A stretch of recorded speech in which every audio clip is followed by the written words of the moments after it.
Bonjour YouTube, je suis Sébastien et voici un poêle supérieur Sonia qu'on a installé ici il y a 2 ans. L'installateur fait le mort depuis, donc il n'est jamais venu le réviser. On a un ramoneur qui est venu ramoner ça tous les ans et il y a 3 semaines et il est repassé hier soir parce que quand on le met en route, on a un problème que je vais vous laisser découvrir, c'est l'erreur 1. Je vais le mettre en route et je vais le laisser faire. Pour info, tout le bras zéro et tous les conduits en façade ont été nettoyés, aspirés, les plaques en fonte démontées et aspirées derrière. La probabilité, c'est que c'est la sonde, que c'est le pressostat ou son tuyau, donc c'est ce qu'on va faire après. Mais d'abord, l'erreur.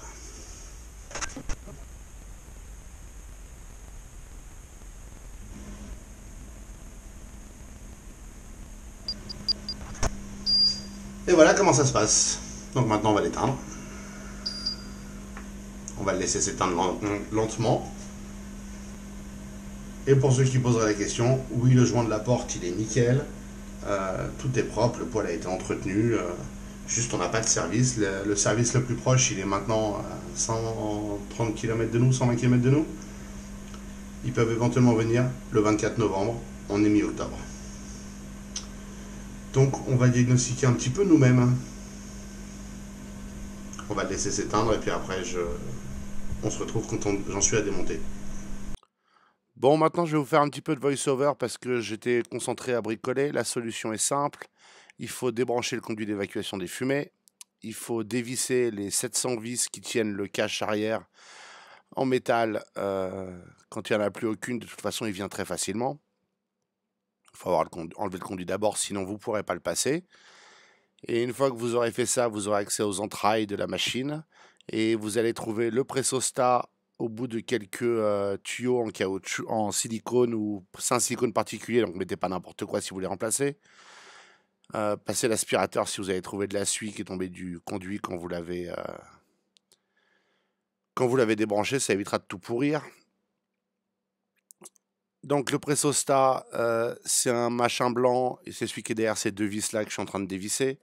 Il y a 2 façons de le brancher, en dépression s'il est relié à un morceau de la cuve ou de l'espace où ça brûle, et en pression s'il est branché au ventilateur de la machine. Donc regardez comment il est branché, ça vous dira comment le brancher. Il y a les 2 possibilités sur la plupart des pressostats. Vous pouvez repérer comment c'est branché avant de le débrancher. Et moi donc je l'ai débranché et j'ai soufflé de l'air comprimé dedans à 1,5 bar avec le compresseur. Si vous n'avez pas ça, vous pouvez acheter une bombe d'air sous pression dans les magasins qui vendent de l'électroménager. Ça vous permettra de faire exactement la même chose. Soufflez par petits coups, pas trop de pression.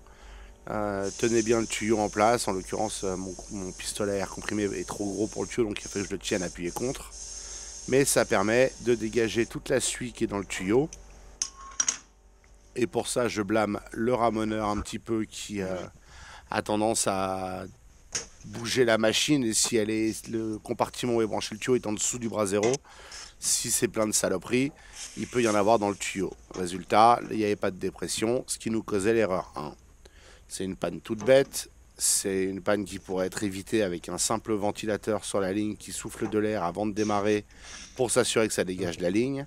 Et au prix de ces poêles, ce serait pas du luxe, mais bon. Une fois que c'est tout nettoyé, tout soufflé, vous allez voir de la saleté ressortir. Donc c'est pour ça que j'ai nettoyé tout l'intérieur moi avant de commencer. Du bras zéro et des compartiments où il y a de la suie possible, du charbon, enfin je sais pas comment l'appeler, des cendres, de façon à m'assurer qu'il n'y avait plus rien. Donc quand j'ai soufflé, j'ai vu de la saleté, j'ai su que j'avais fait quelque chose. Et maintenant je le rebranche sans fermer derrière parce que c'est pénible avec toutes les vis. Je remets le tuyau et je vais essayer de le faire fonctionner.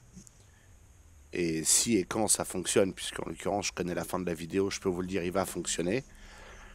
Après je redébrancherai le tuyau, je remonterai le fond avec toutes les vis, il m'en restera aucune à la fin, la vie est belle. Et c'est comme ça que j'ai réparé mon poêle et que ça nous évite d'avoir froid.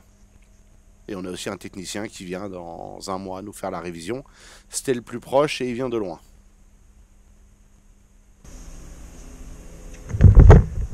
Et voilà, poêle réparé. Je vais le laisser faire un cycle de chauffage et puis je vais le redémonter et je vais l'arrêter, je vais remettre la plaque derrière que j'ai pas encore remise. Mais il fonctionne. Je vous remercie d'avoir suivi cette vidéo, j'espère qu'elle vous aura intéressé et vous aura été utile. Si c'est le cas, pensez à vous abonner et à la liker. Et puis si vous avez des questions ou des remarques, les commentaires sont là pour ça.